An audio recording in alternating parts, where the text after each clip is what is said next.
பேத்தி வரத்துக்கான கொடுத்த கெடு இப்ப முடிஞ்சிருச்சு.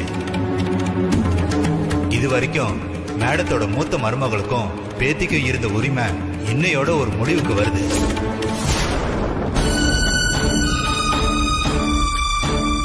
கடவுளே, கஸ்தூரி சந்திராவை கல்யாணம் பண்ணிட்டு கொஞ்ச நாள் கூட சந்தோஷமா வாழல. இப்ப அவளுக்கும் அவ பொண்ணுக்கு சேர வேண்டிய சொத்தையும் அவங்களுக்கு கொடுக்க முடியாத சூழல்ல என்னை கொண்டு வந்து நிறுத்துறியே. இத்தனை வருஷமா என்னைக்காவது ஒரு நாள் என் பேத்தியும் மருமகளும் வருவாங்கன்னு நான் காத்துக்கிட்டு இருந்தேன். அது என் வாழ்நாள் நடக்கவே நடக்காதா?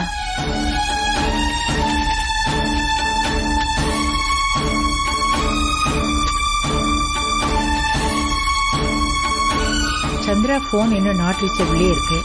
போன்ல சார்ஜ் இல்லைன்னா கூட வேற யார் போன்ல இருந்தாலும் கால் பண்ணுவா. இப்ப அப்படி கூட கால் பண்ணலையே.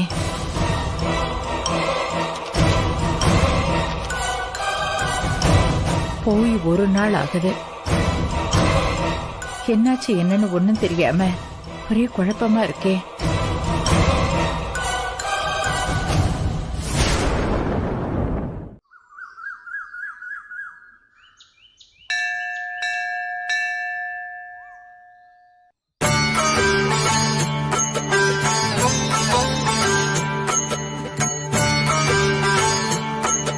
கடவுளே, நானும் என் பிள்ளையும் அப்படி என்ன பாவம் பண்ணோம்? எங்களுக்கே இப்படி சோதனை மேல சோதனையா கொடுக்கறேன். கஸ்தூரி என்னைக்கு என் பேத்தியோட வீட்டை விட்டு போனாலும் அன்னைக்கே எங்க வீட்டோட மொத்த சந்தோஷமும் போயிடுச்சு. சந்திரா இன்னைக்கு வரைக்கும் அவங்கள நினைச்சு மனவலியோட தான் வாழ்ந்துட்டு இருக்கான். இந்த ஜென்மத்தில் எங்களுக்கு நிம்மதிங்கிறதே கிடையாதா? என் மருமகளும் பேத்தியும் எங்க வீட்டுக்கு வரவே மாட்டாங்களா? நம்பிக்கையோட பலமே நம்பிக்கையை இழக்காம இருக்கிறது தானே சொல்லுவாங்க. ஆனா நடக்கிறது எதுவுமே எனக்கு நம்பிக்கையை கொடுக்கல. இன்னைக்கு வந்துடுவாங்க, நாளைக்கு வந்துடுவாங்க, இங்க இருக்காங்க அங்க இருக்காங்கன்னு செய்தி மட்டும்தான் வருதே தவிர என் மருமகளையும் பேத்தியையும் என் கண்ணால பார்க்கவே முடியல. இந்த சொத்துல மொத உரிமை கஸ்தூரிக்கும் அவ பெத்த பொண்ணான என் மூத்த பேத்திக்கும் தான்.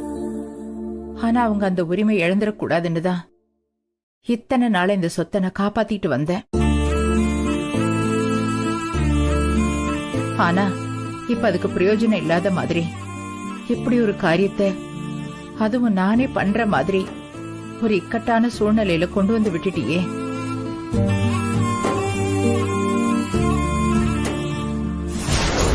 ஏற்கனவே உங்ககிட்ட சொன்னதுதான், இந்த மொத்த சொத்தும் உயில்ல இருக்கிற மாதிரி கை மாறதுக்கான டைம் நாளையோட முடியுது. இதுக்கு மேல காலதாமதம் பண்ணா லீகலா நிறைய ப்ராப்ளம் வரும் மேடம்.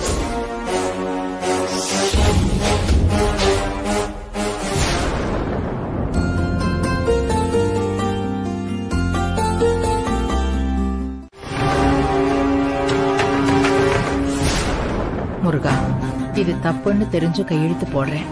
இதுக்கு மேல எதுவா இருந்தாலும் நீதான் பாத்துக்கணும்.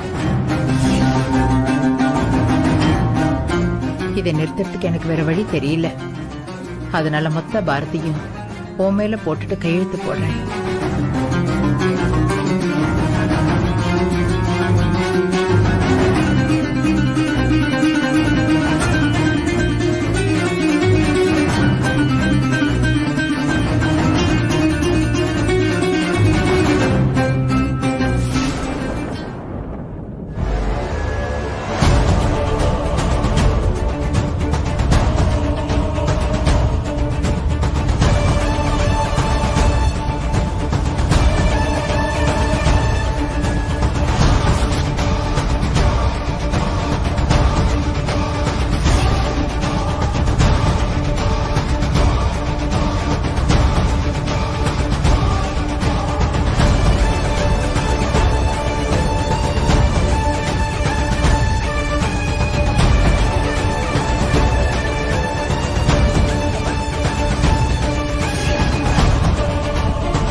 மேடம் ஆ? உங்க பொண்ணையும் சைன் பண்ண சொல்லுங்க மேடம். ஆ, ஒரு நிமிஷம். அனன்யா, அனன்யா எங்க போயிட்டா? அனன்யா, ஏ வசந்தா. அம்மா, அனன்யா எங்க இருக்கா? மேல இருந்தா கூப்பிடு. அவங்க அப்பவே வெளியே கிளம்பி போயிட்டாங்கம்மா. வெளியில கிளம்பி போயிட்டாளா? சார், அனன்யா வந்துருவா. நான் அப்புறம் சைன் வாங்கி தரட்டுமா? சரி, ஓகே மேடம். ஒன்னும் ப்ராப்ளம் இல்ல. கோர்ட் டைம் முடியறதுக்கு இன்னும் டைம் இருக்கு. நீங்க அவங்க வந்ததும் சைன் வாங்கிட்டு எனக்கு கால் பண்ணுங்க. என்னோட அசிஸ்டன்ட் அனுப்பி நான் கலெக்ட் பண்ணிக்கிறேன். சரிங்க சார். Okay madam. ரொம்ப தேங்க்ஸ் மேடம், நான் யாருக்கும் சாதகமாவோ இல்ல பாதகமாவோ நடந்துக்கல. என் வேலை என்னவோ அதைத்தான் நான் செய்யறேன். இதுல சைன் வாங்கிட்டு எனக்கு கால் பண்ணுங்க. நான் வரேன் மேடம்.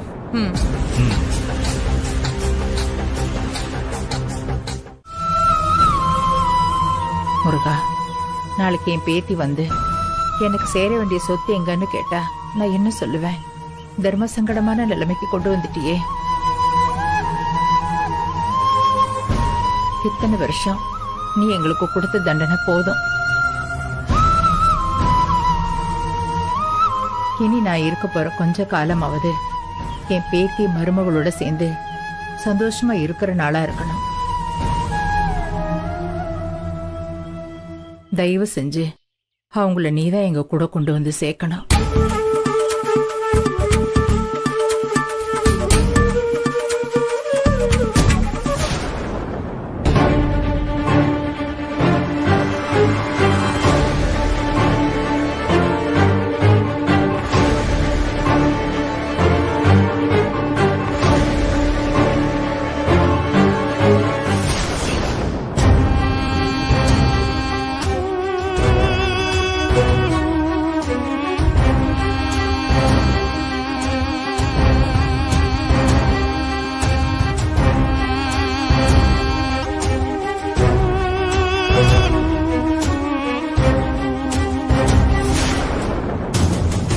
டேய், அந்த பொம்பளை வருது. நீ இங்கே இரு, நான் போய் கதையை முடிச்சிட்டு வந்துடுறேன். டேய், ஒரு நிமிஷம். சிவகாமி மேடம் சொன்னது ஞாபகம் இருக்குல்ல? நம்ம தேடி வந்து சம்பவம் பண்ண மாதிரி தெரியவே கூடாது. அதெல்லாம் அசால்ட் மேட்ரு. சும்மா சண்டை வலிச்சு எல்லாம் யதார்த்தமா நடக்கிற மாதிரி கச்சிதமா முடிச்சிட்டு வரேன் பாரு.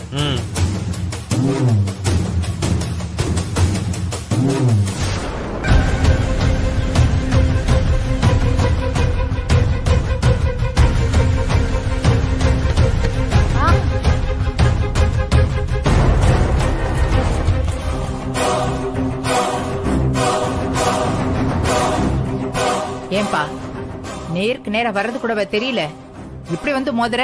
என்னது, நீ பார்க்காம வந்துட்டு என்ன சொல்றியா? உன் கண்ணு புரடிலையா வச்சிருக்க? நீ பார்த்து வர வேண்டியதானே? போ, நல்ல கடையா பார்த்து கண்ணாடிய மாத்து ஃபர்ஸ்ட். ஏய், என்ன வேணும்னே வந்து இடிச்சிட்டு மரியாதை இல்லாம பேசுற? ஆமா, இவங்க வயசு பொண்ணு, இவங்க மேல வேணும்னே வந்து இடிக்கிறோம். ஏய் கிளவி, ராங்கா வந்து இடிச்சது நீதான். வந்தமா, சாமி கும்பிட்டமா, பொங்கல் வாங்கி தின்னமான்னு இருக்கணும். புரியுதா? என்னப்பா வயசு வித்தியாசம் பார்க்காம இப்படி பேசிட்டு இருக்க? ஏய், அறுத்து போட்டுருவேன்.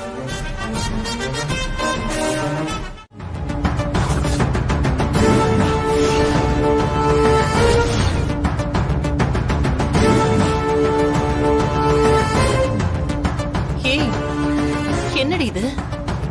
கிழவி பொணமா வரும்னு பார்த்தா இப்படி முழுசா வந்து நிக்குது. ஆமாமா, இப்பதானே நல்லது நடக்க போகுதுன்னு பேசிட்டு இருந்தோம். ஆனா இந்த கிழவி ஒரு சேதாரமும் இல்லாம முழுசா வந்திருக்கே. அப்ப எப்பவும் போல இந்த தடவையும் தாத்தாவோட ஆளுங்க சொதப்பிட்டாங்களா? ஆமாண்டி, அப்படிதான் போல இருக்கு. அவனுங்க மாடு மேய்க்கிறதுக்கு கூட லாய்க்கு இல்லைன்னு சொன்னா உன் தாத்தா எங்க கேக்குறாரு? அவங்களையே எல்லாத்துக்கும் அனுப்ப வேண்டியது, அப்புறம் நல்ல மொக்க வாங்கிட்டு வந்து நிக்க வேண்டியது. வா.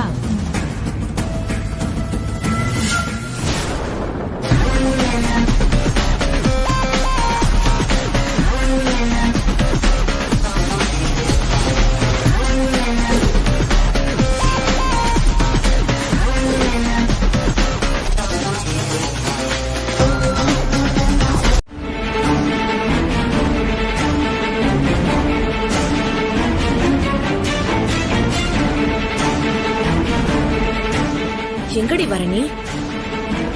பிறந்த வீட்டுல ஏதோ நுழைஞ்ச மாதிரி நீ பாட்டுக்கு வந்துட்டு இருக்க. அனன்யா, வார்த்தைய பார்த்து பேசு.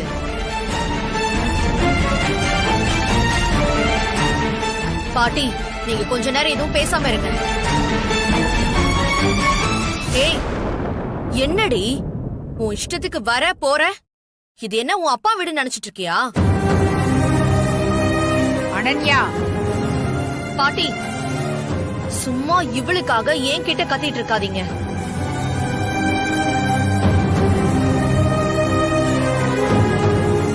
இப்போ இந்த வீட்ல யார் இருக்கணும் இருக்க கூடாதுன்னு முடிவு பண்ற எல்லா ரைட்ஸும் எனக்கு இருக்கு.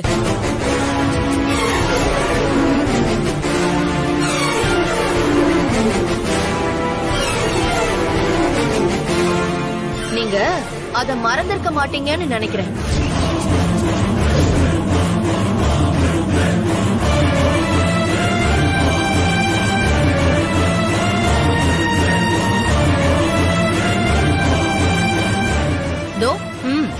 இருக்கே இந்த டாக்குமெண்ட். இதுல என்ன போட்டிருக்குன்னு தெளிவா தெரியும்ல பாட்டி உங்களுக்கு? என்ன டாக்குமெண்ட் இது? இத வச்சு மேடமே மிரட்டுறாங்கன்னா இதுல ஏதோ ஒரு விஷயம் இருக்கு. இத வச்சு இவங்க 2 பேரும் என்ன பிளான் பண்ணிருக்காங்கன்னு தெரியலையே. அனன்யா, அன்பரசி ஒன்னும் போகும் இடம் இல்லாம இங்க வந்து நிக்கல. நான் கூப்பிட்டேங்கிறதுனாலதான் இங்க வந்திருக்கா.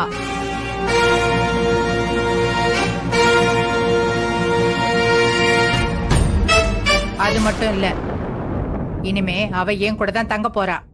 பாட்டி, நீங்க ஒரு சொறி நாய வீட்டுக்கு கூட்டிட்டு வாங்க, நான் எதுவும் சொல்ல மாட்டேன். ஆனா தோ நிக்கிறாள்ல, இவளை என்னைக்குமே நம்ம வீட்டுக்குள்ள காலடி எடுத்து வைக்க விட மாட்டேன்.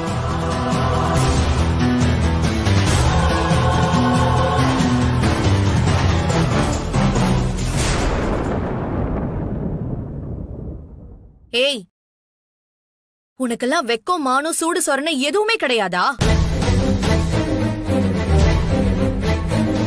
அவங்கதான் ஒண்ணும் புரியாம கூப்பிடுறாங்கன்னா நீயும் எந்த வெக்கமும் இல்லாம வீட்டுக்குள்ள வந்து நுழைஞ்சிருவியா? அன்னைக்கு அத்தனை பேருக்கு முன்னால மண்டபத்துல அசிங்கப்பட்டு நின்னல்ல, அப்ப கூட உனக்கு ரோஷம் வரல?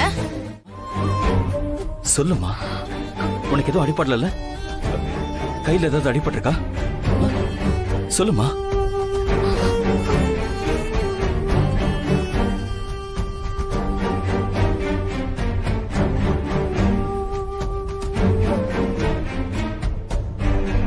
உனக்கு எதுவும் அடிப்படல?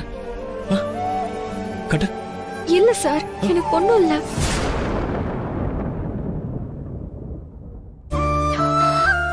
சார், எனக்கு ஒண்ணும் இல்ல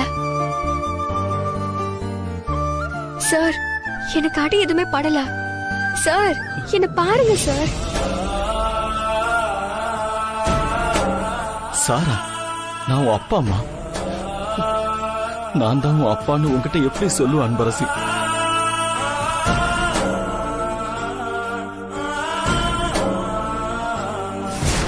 ஏங்க, நான் அவ்வளவு தூரம் சொல்லியும் என் பேச்ச கேட்காம எவ்வளவு ரோட்ல திரியிற ஒரு பிச்சைக்காரியை கூட்டிட்டு வந்து வீட்டுல உட்கார வச்சு கொஞ்சிட்டு இருக்கீங்களா?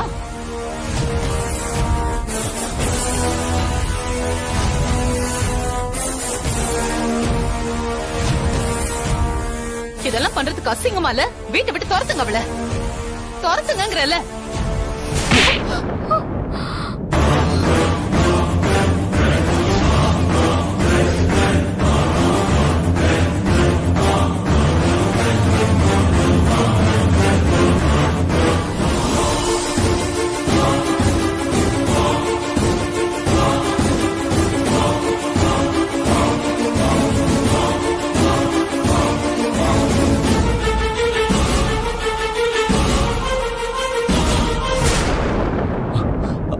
அன்பரசி, ஒண்ணு இல்லம்மா. இதெல்லாம் பார்த்து நீ பயப்படாத. நீ உட்கார் அன்பரசி, உட்காருமா, உட்கார்.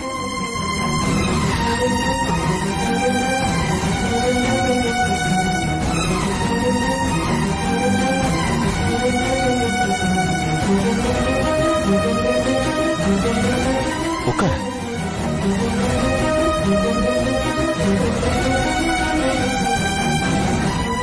பா என்னப்பா பண்ணிட்டு இருக்கீங்க? அவளுக்காக அம்மாவை அடிக்கிறீங்க?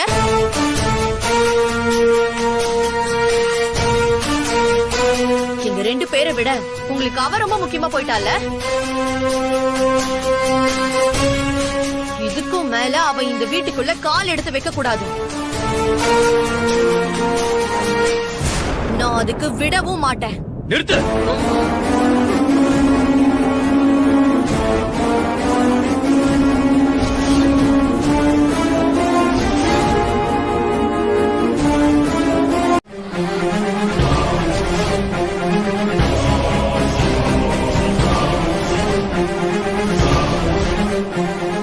இந்த உண்மையெல்லாம் யாருக்கும் தெரியக்கூடாதுன்னு அம்முக்கு சத்தியம் பண்ணி கொடுத்திருக்கேனே.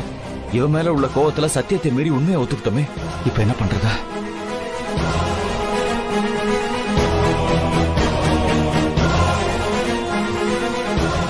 அவ என் பொண்ணு மாதிரி.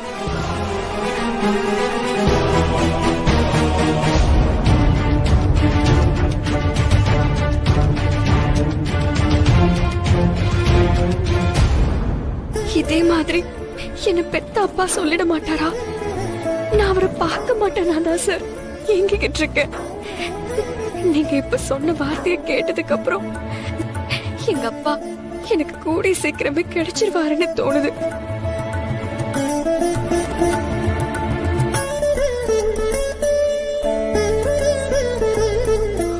என்னம்மா அப்படி பாக்குறீங்க? அன்பரசி என் பொண்ணு தானம்மா? ஆமா சந்திரா.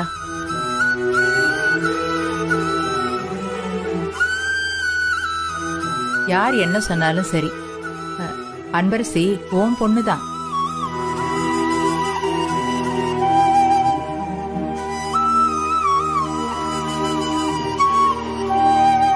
இங்க பாரு, அதனாலதான் சொல்றேன், உங்க 2 பேருக்கும் இருக்கிற எல்லா உரிமையும் அன்பரசிக்கும் இருக்கு.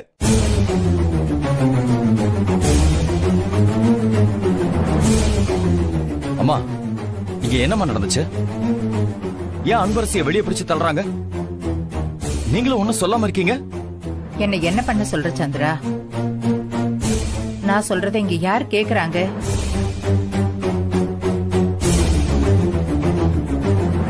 ஒரு பெரிய மனுஷங்கிற மரியாதை கொஞ்சம் கூட இல்லாம சொல்ல சொல்ல அவ கழுத்தை பிடிச்சு வெளியே தள்ளிட்டாங்க.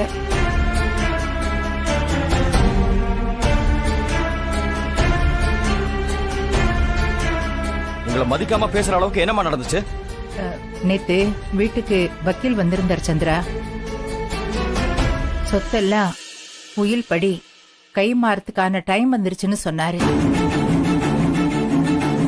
சிவகாமி பேருக்கும் அனன்யா பேருக்கும் சொத்தெல்லாம் உடனே மாத்தணும்னு ஒரு டாக்குமெண்ட்ல சைன் கேட்டாரு. உடனே கோர்ட்ல சப்மிட் பண்ணணும், இல்லன்னா ஏதாவது லீகல் இஷ்யூ ஆயிடும்னு சொன்னாரு. நானும் உங்ககிட்ட இந்த விஷயத்த சொல்றதுக்கு போன் பண்ணேன்பா, ஆனா லைனே கிடைக்கல.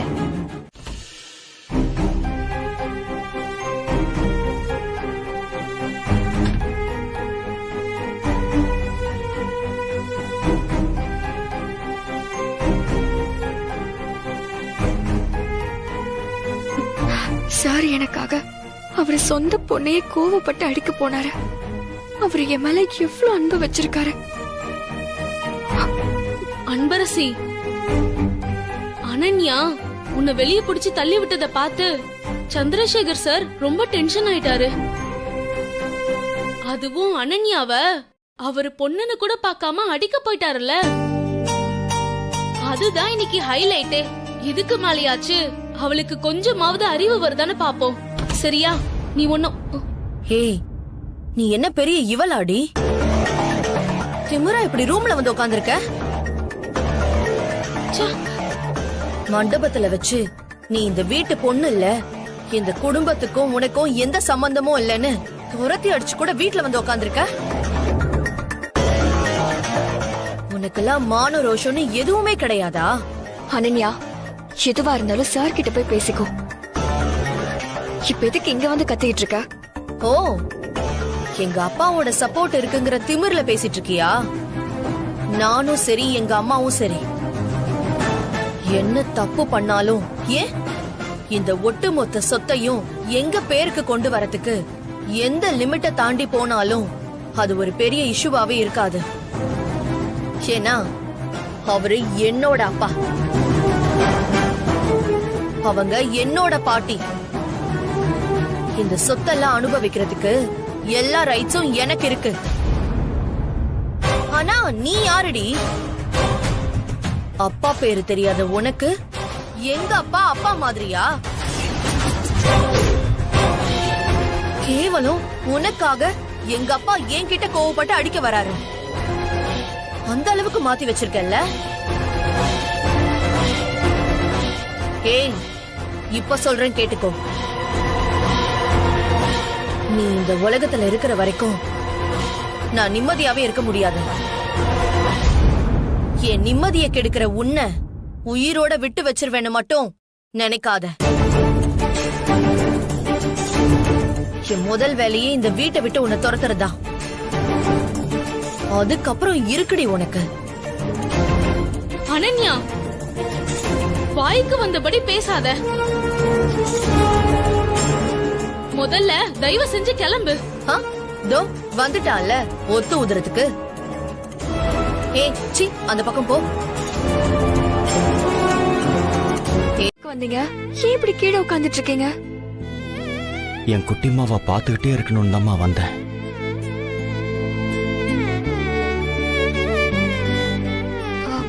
சார். சொல்லு அன்பரசி. சார், நான் கேட்டுட்டு இருக்கேன், நீங்க எதுவுமே சொல்லாம இப்படியே பாத்துட்டு இருக்கீங்க.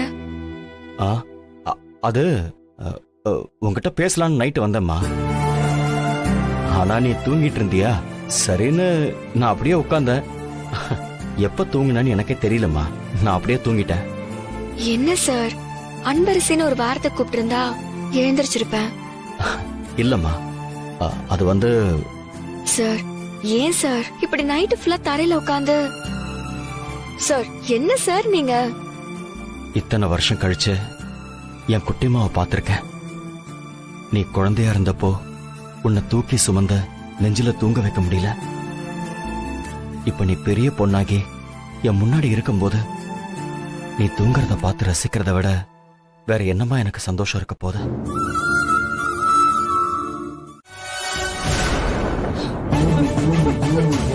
இதெல்லாம் நினைக்கும் போது இப்பவே அவரை கொலை பண்ணி சாகடிச்சிடணும் போல இருக்கு.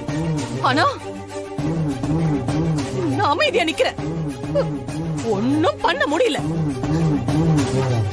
ஒவ்வொரு வாட்டியும் ஏதாவது ஒரு பிரச்சனை பண்ணி பல்ல புடுங்கின பாம்பு மாதிரி ஆக்கி என்ன டார்ச்சர் பண்ணிட்டு இருக்காங்க. இந்த வீட்ல என் புலம்புல நான் சத்தம் போட்டு புலம்ப முடியாத அளவுக்கு உரிமை இல்லாம உட்கார்ந்திருக்கேன். இத்தனைக்கும் நடுவுல எப்படி எனக்கு தூக்கம் வரும்? மா, என்ன பேசிட்டு இருக்க? இவெல்லாம் உனக்கு ஒரு ஆளாமா? மா ப்ளீஸ் மா, கொஞ்சம் ரிலாக்ஸ் ஆகுமா. அந்த பட்டிக்காட்டை நான் பாத்துக்கிறேன். அப்பாவோட ஃபர்ஸ்ட் ஒய்ஃப மட்டும் பாத்துக்கோ.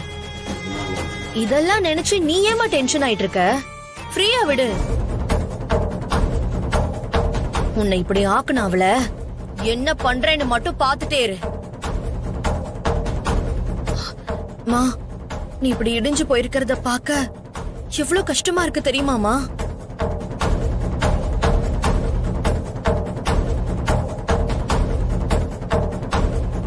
மா, நீ தானே சொன்ன இப்ப டைம் அவளுக்கு சாதகமா இருக்குன்னு. அந்த டைம் நம்ம பக்கம் வர வரைக்கும் கொஞ்சம் வெயிட் பண்ணுமா. கண்டிப்பா நம்ம 2 பேர்கிட்டயும் அவ வசமா சிக்குவா. ஏய், நீ காலேஜுக்கு போடி. வீட்லதான் அவ தொல்லை தாங்க முடியலன்னு அங்க போனா, அங்கேயும் அவளும் விஸ்வாவும் அடிக்கிற கூத்த பார்க்க முடியலமா. டென்ஷன் தான் ஆகுது எனக்கு. மா, சும்மா விடக்கூடாதுமா. அவள பெருசா ஏதாவது பண்ணணும்.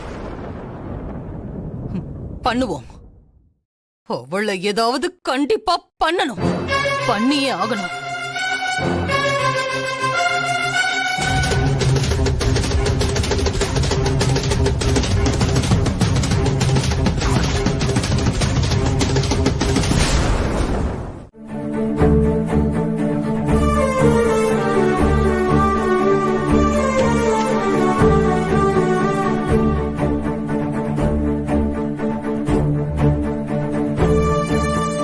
சார், இந்தாங்க காஃபி குடிங்க.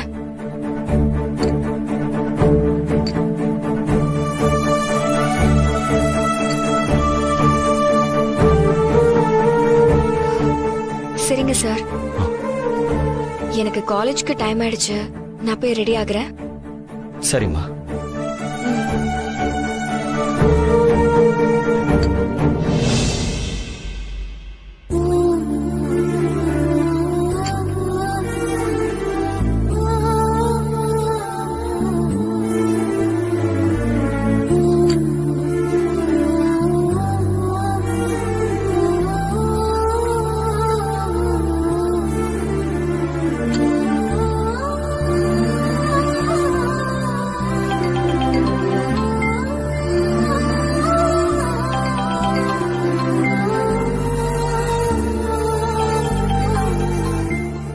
அம்மா,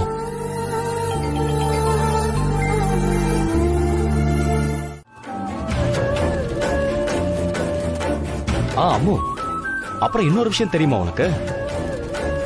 இத்தனை நாளா எனக்கும் சரி அம்மாவுக்கும் சரி அன்பரசி மேல மட்டும் அது என்னமோ இனம் புரியாத பாசம் இருந்துகிட்டே இருந்தது. இப்பதான் அது ஏன்னு எனக்கு விட தெரிஞ்சது. பாவம், அம்மாவுக்கு தான் இன்னும் உண்மை தெரியல. ஆனா தான் ஆடா விட்டாலும் தன்னோட தசை ஆடுன்னு சொல்லுவாங்கல்ல, அதான் அம்மாவுக்கு அன்பரசி தான் பேத்தின்னு தெரியலனா கூட அவ மேல அம்மா வச்ச பாசம் மாறவே இல்லம்மா. அந்த பாசம்தான் இன்னைக்கு அன்பரசிய அவங்களே வீட்டுக்கு கூட்டிட்டு வர மாதிரி பண்ணிருக்க. இதெல்லாம் தானா நடக்காத அம்மோ. அதுக்கு இல்லங்க, அன்பரசி ஹாஸ்டல்லயே இருக்கட்டுமே. ஏய், என்ன பேசுற நீ? அவ ஒண்ணு இல்லாதவ இல்ல. இந்த ஒட்டுமொத்த சொத்துக்கும் அவதான் சொந்தக்காரி. அவ போய் ஹாஸ்டல்ல தங்கி கஷ்டப்படணுமா? இல்ல அத நான் தான் பாத்துக்கிட்டு சும்மா இருப்பேனா? இல்லங்க, நான் என்ன சொல்ல வரேன்னா, இல்ல அம்மு, இந்த விஷயத்துல நான் உன் பேச்ச கேக்குறதாவே இல்ல. அவகிட்ட உண்மையை சொல்லக்கூடாதுன்னு சொன்னேன், அத நான் ஏத்துக்கிட்டேன்ல. அதுக்கு நான் அவளை தனியா எல்லாம் தங்க வைக்க முடியாது. இங்க பாரு, இனிமே அன்பரசி எப்பவுமே என் பக்கத்துலயும் அம்மா பக்கத்துலயும் தான் இருக்கணும். இருக்கணும் என்ன, அவ இங்கதான் இருப்பா.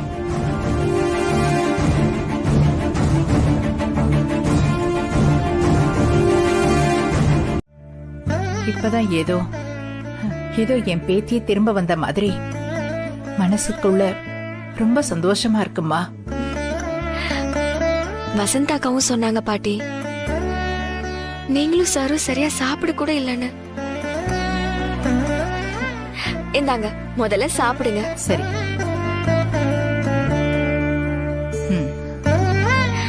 நான் சாப்பிட்டுக்கிறேன்.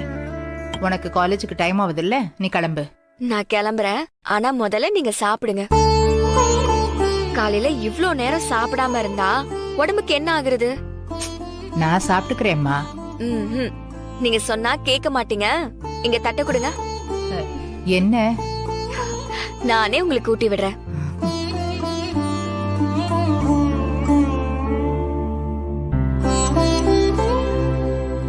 இந்தாங்க பாட்டி, சாப்பிடுங்க.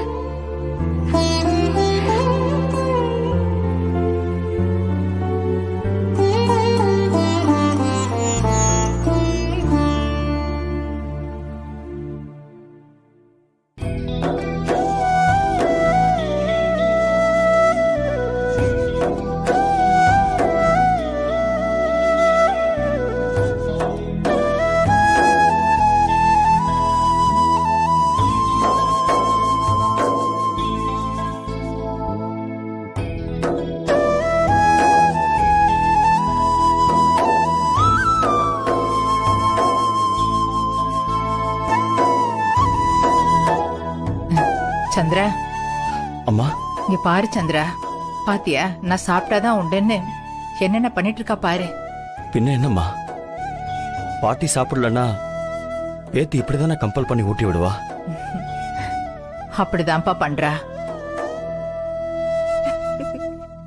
இந்தாங்க.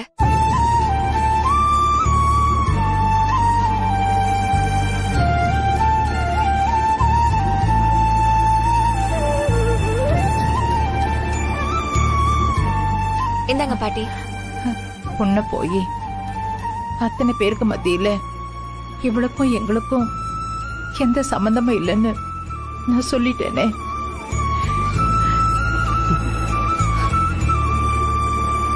நான் என்ன மனுஷி. ச்சே, என்ன நினைச்சா எனக்கே அசிங்கமா இருக்குமா.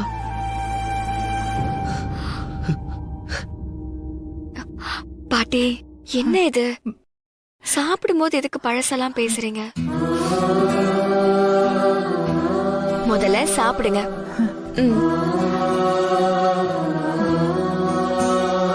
சரி, நான் சாப்பிட்டுக்கிறேன். உனக்கு காலேஜுக்கு டைம் ஆச்சு இல்ல, நீ கிளம்பு. பாட்டி. ஆமா அன்பரசி, உனக்கு காலேஜுக்கு டைம் ஆச்சு, நீ கிளம்பு. சரி, நீ போய் ரெடி ஆகு.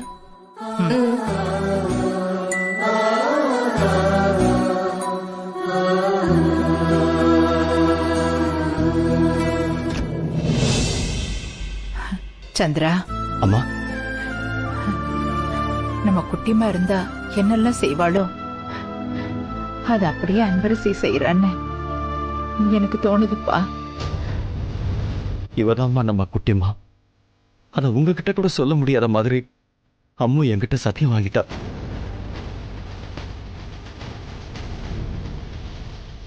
சந்திரா, என்னாச்சு? நீங்க சொல்றது சரிதாம்மா. நம்ம குட்டிமாவே அன்பரசி ரூபத்துல வந்த மாதிரி தாம்மா இருக்க. அப்புறம் சந்திரா, நான் பத்மா கிட்ட பேசி அன்பரசி விஸ்வா கல்யாணத்தை பத்தி பேசினேன். ஆனா பத்மா சரியா பிடி கொடுத்து பேசல. அவங்க மனசுல என்ன இருக்குன்னு தெரியல சந்திரா. அம்மா, இனிமே நமக்கு எல்லாமே நல்லதாவே நடக்கும், நீங்க எதுவும் கவலைப்படாதீங்க. இந்த வீக்கெண்ட்ல நாம 2 பேரும் போய் சேர்ந்தே பேசுவோமா? சரிப்பா.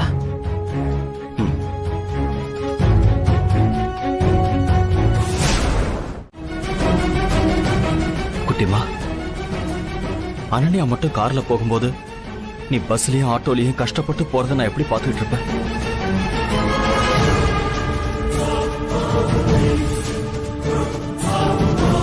நானும் அந்த வழியே தான் போறேன். போற வழியில தானே காலேஜ் இருக்கு. அப்படியே உங்க 2 பேரையும் இறக்கி விட்டுட்டு போயிடுறேன்.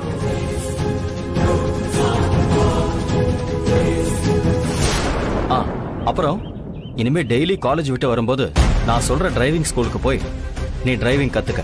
ஐயோ, எதுக்கு சார் அதெல்லாம்? அதெல்லாம் எதுவும் வேண்டாம். எதுக்கா? என்னம்மா அப்படி கேக்குற? உனக்கு புதுசா நான் ஒரு கார் வாங்கி கொடுக்க போறேன்.